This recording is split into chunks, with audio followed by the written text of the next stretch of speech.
They called themselves the Gravax Dominion, and for 1,000 standard cycles, the galaxy bent beneath their shadow. Fear wasn't just their tool, it was their language, their law, their legacy. Empires crumbled not under bombs, but under the weight of whispered threats. Rebellions didn't end in blood, they ended in silence. The Gravax didn't shout, they didn't posture. They simply arrived, stared, and waited. Entire civilizations surrendered before the first neural siphon fired. Their empire expanded like a virus, calculated and cold. When the Gravax occupied a world, they left no marks, no ruins, no ash, only order. But behind the quiet compliance, entire cultures forgot their names. Songs became regulated, dreams filtered, emotions curated through neural compliance networks. Entire planets learned to breathe shallow, speak soft, and forget hope. The galaxy came to believe rebellion wasn't just impossible, it was unnatural. The Tolari used to sing to their moons. Now they chanted compliance hymns every dusk, their eyes twitching from inherited trauma. The Grell, a species of bright light dwellers, lived now in pitch-black tunnels, their visions surgically reduced to limit sensory overload that could lead to emotional unrest. These were the trophies the Gravax held dearest, not gold, not territory, but the quiet obedience of broken wills. When Earth's signal pierced through the outer fringe, a crude warp-capable species, loud, chaotic, unrefined, the Gravax took interest not out of caution, but curiosity. Here was a world broadcasting its nightmares to the void. Horror films, war documentaries, chaotic music, uncontrolled thought. Gravax intelligence noted a disturbing pattern. Humans seemed to enjoy fear, even celebrated. To the Dominion, it was an amusing anomaly. They mistook it for weakness. Here was a culture so overwhelmed by anxiety, so marinated in trauma, they had to fictionalize it just to function. The Prime Inquisitor described humanity as psychologically soft meat, bruised, tender, ready to tear. The ruling chamber approved Earth's evaluation as a live test for their new fear resonance engines.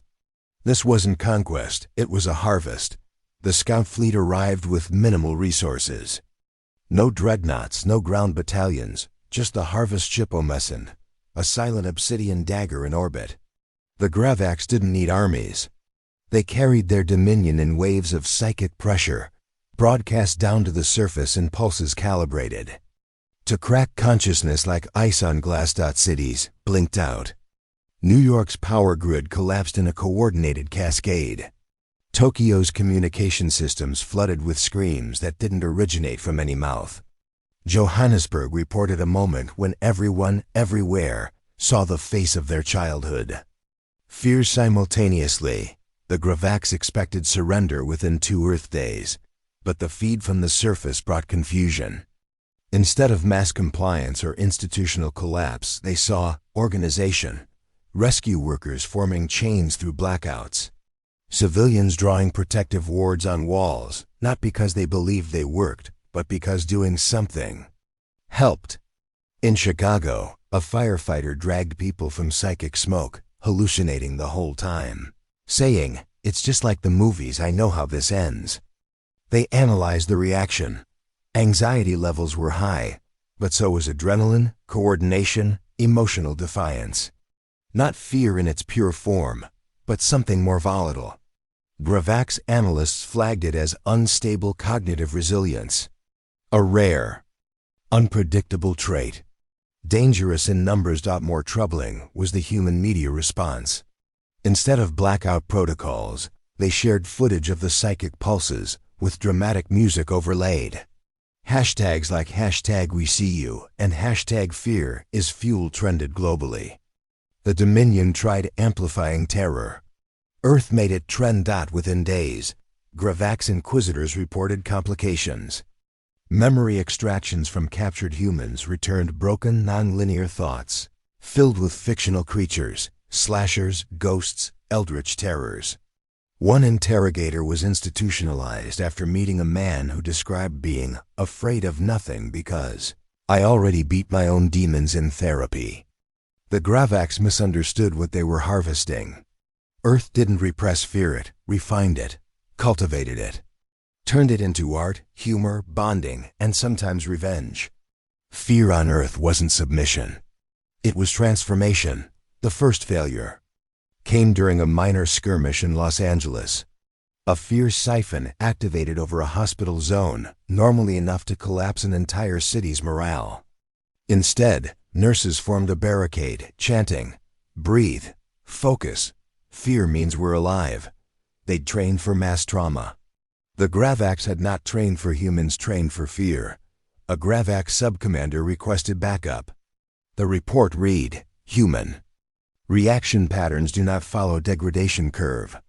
Emotional resistance increasing with exposure. Recommend tactical reassessment." High Command dismissed it as psychological contamination.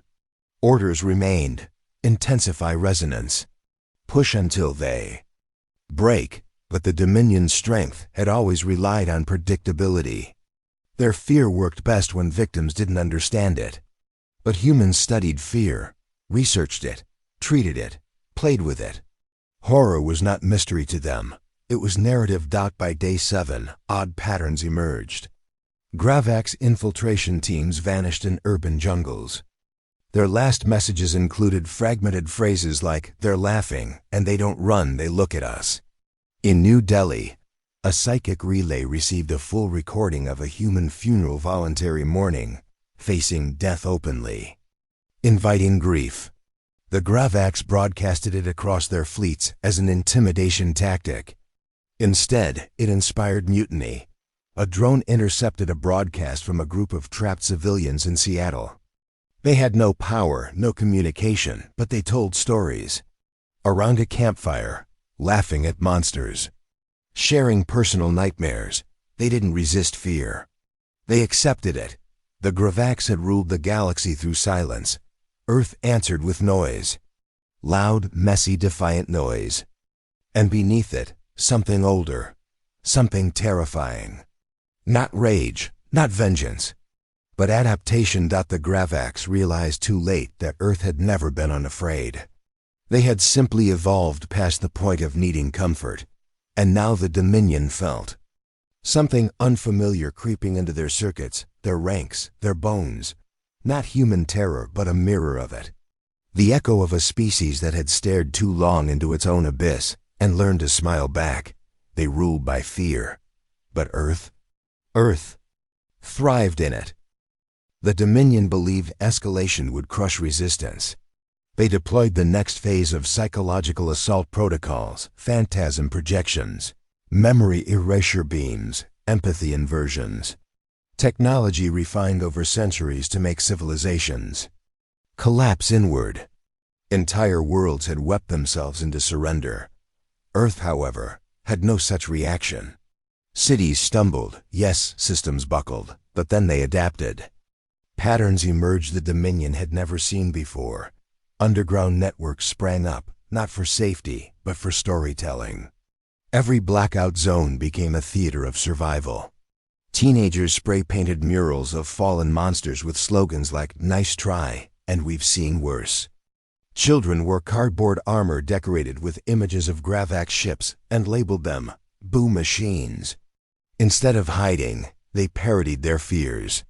Dominion intercepts flagged this as a potential cognitive virus. In Boston, a Gravak's fearspic device overloaded when a local emergency crew broadcast a radio show titled "The End Is Nigh, So Let's Cook." It featured survivors giving out stew recipes and horror survival tips with dark humor. One commander demanded a shutdown of all Earth. Radio frequencies claiming, "Their laughter is toxic to protocol." But the damage was done. The broadcast had already reached several captured species across the Dominion. Inquisitor Rise Core led a precision terror extraction on an isolated human soldier. She expected silence, regret, confession. What she found was a man who asked calmly if she wanted to hear a bedtime story. He told her about a war not galactic, not interstellar, but trench-based. World War I, A war where men slept beside corpses, inhaled gas, and clawed through mud under screaming steel. He described no heroism, just horror and persistence. And he ended by saying, "We invented hell and lived through it. What else you got?" She exited the interrogation chamber comatose. The Dominion labeled her condition, Contamination Class Red, Existential Overload. For the first time in Dominion history, an Inquisitor's mind had folded inward. Field reports grew erratic. Fear beams backfired, resonating within Dominion units. Human frequencies triggered nausea, disorientation, even awe. The Dominion had never experienced awe. It was not coded into their structure. To them, it felt like drowning. Psych warfare councils held emergency meetings. A consensus emerged. Humans possessed decentralized resistance. Fear could not take root because humans expected it. One report noted, they are the only species that trains their children using simulated terror-haunted houses, horror games, survival drills. The analysis was clear. Earth had domesticated fear. Weaponized. It named it. Tamed it. And now they were feeding it back. In Berlin, a resistance node known as Echo Division began projecting Earth horror stories into captured Gravax channels. Not attack stories. Tales of haunted echoes in deep space. Parasites that mimicked your voice. Machines that learned to love pain. The Gravax, unaccustomed to fiction, interpreted these as real intelligence leaks. Entire squads abandoned their posts after hearing the tale of the astronaut who screamed for a century. They feared this was Earth's ancient weapon archive. They couldn't fathom invention for the sake of fear. Defections started. The Colry. Engineers on Station Zeta, long serving under Dominion rule, asked Earth for asylum after watching a pirated copy of Alien. They believed it was a human memory. Earth diplomats explained it was entertainment. The Colry broke their service chains and sent one message to the galaxy. If this is what they laugh at, we're siding with the monsters. In response, the Dominion ordered a mass memory purge of all units exposed to Earth media. But the process triggered something unanticipated: dreams. Soldiers began dreaming. Fear wasn't leaving, it was mutating, folding into emotion. Gravax physiology had no protocol for that. Emotional feedback systems glitched. The ships began to drift. Then came the first human counteroffensive, not a fleet, not a weapon. Just a voice. A global broadcast signal hijacked Dominion frequencies. A woman's voice, calm, measured, read aloud from a historical archive. Hiroshima, the Holocaust, Rwandan genocide. Earth's nightmares, cataloged and confessed. She ended with one sentence. We were born in darkness, shaped by it, and we learned to name every shadow. Dominion High Command issued an immediate Class Omega threat designation. The first in history, not for a weapon. For a mindset, panic. Spread. In orbit, Dominion Command ships rotated defenses inward. Officers triple-checked internal atmosphere systems, fearing sabotage. But nothing had touched them. No weapon breached their hulls. What they feared now was contagion. Not physical, conceptual. The Gravax were learning something they never meant to.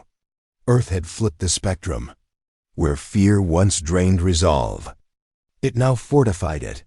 Where terror broke others, it focused the humans. They didn't resist fear, they metabolized it.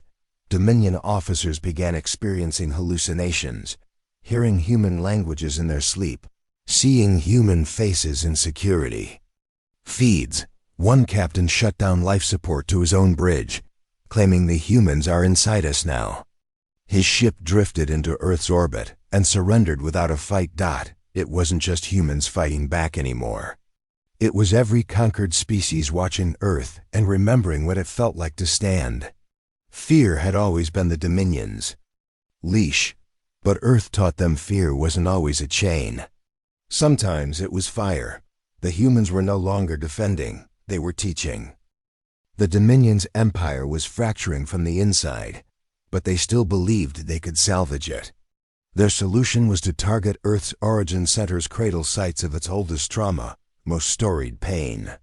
If fear had made humans strong, they would push beyond that strength and into collapse. A psychological assault unlike anything seen before. 9 neural prism generators positioned around Earth's orbit, designed to fracture memory layers, shatter generational resilience, and vaporize cultural continuity. They didn't want Earth to surrender.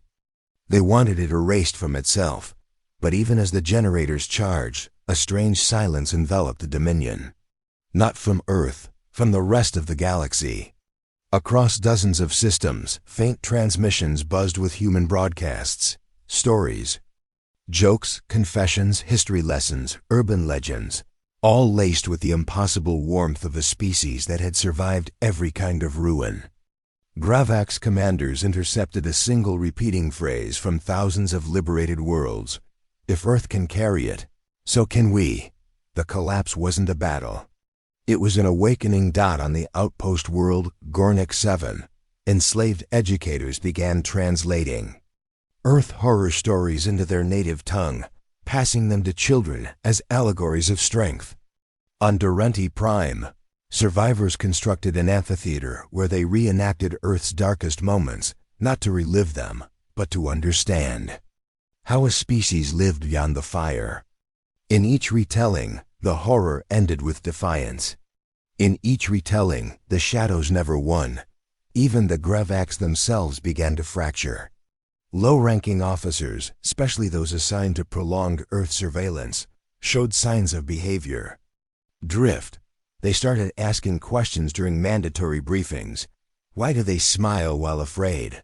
Why didn't they break? What happens if fear doesn't win?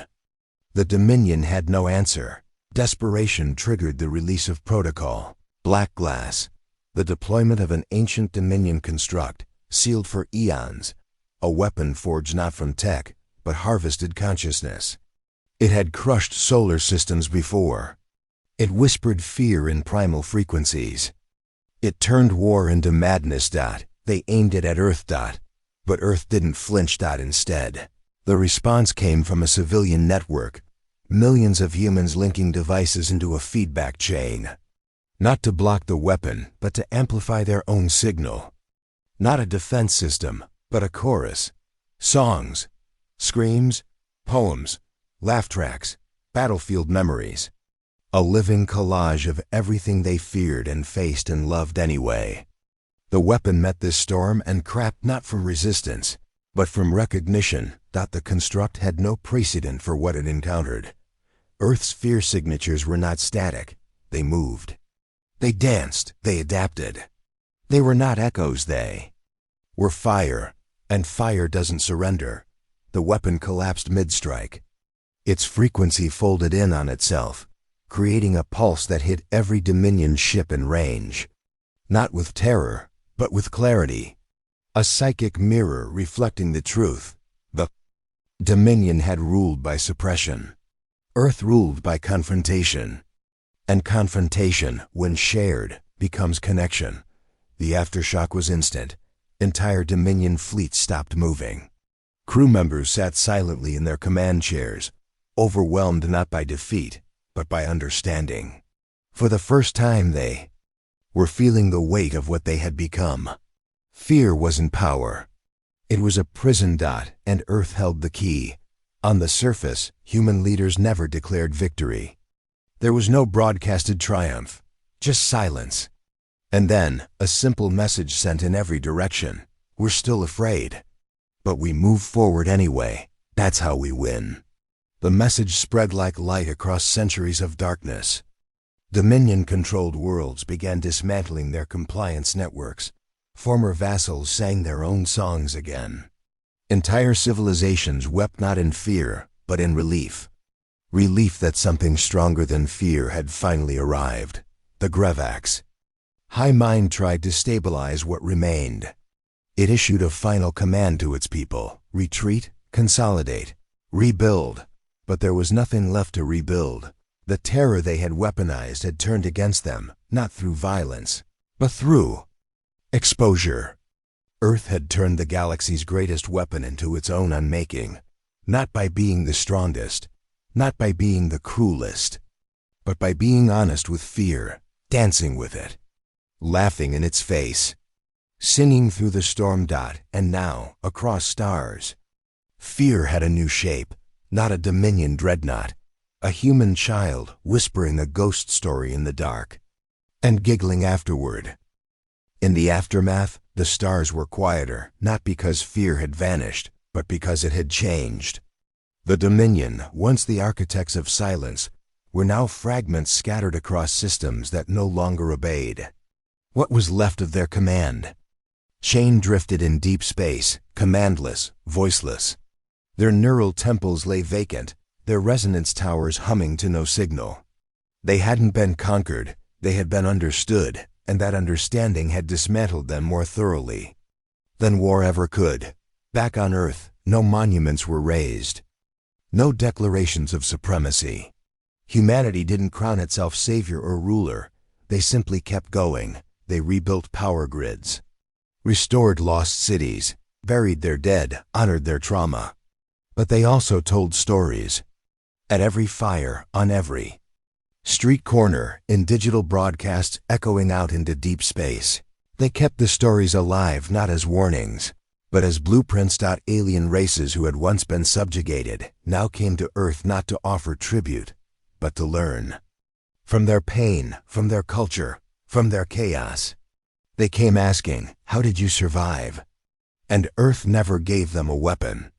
It gave them permission to feel, to speak, to break, to rebuild. Entire schools of philosophy bloomed across former Dominion sectors rooted in Earth's idea that fear wasn't the end of the road, but the beginning of change. The Cathari developed a new meditation practice based on horror film analysis. The Mukari created operas that blended grief with victory, modeled after Earth's wartime ballads. Planets once silenced by terror now pulsed with music, dance, rage, and healing. Civilization flourished not in spite of fear, but because of the courage that came from facing it. But not everyone could adapt. Scattered remnants of the Dominion fractured commanders, isolated fleets, derelict AI cores, still lingered. Some tried to regroup. Others tried to unleash one last act of control. But each time they attempted to restore the old methods, projected fear pulses, false omens, psychological sieges, they were met not with armies, but with stories. The newly liberated species didn't arm themselves. They simply broadcast Earth tales, haunted space stations, cursed AI, death cults outwitted by clever, frightened humans. One Dominion fleet that tried to retake a slave world was defeated by a population who greeted them with an outdoor film screening of The Thing, followed by a group therapy session for anyone still afraid. The fleet abandoned the mission. One of their ships sent out a signal before self-sabotaging.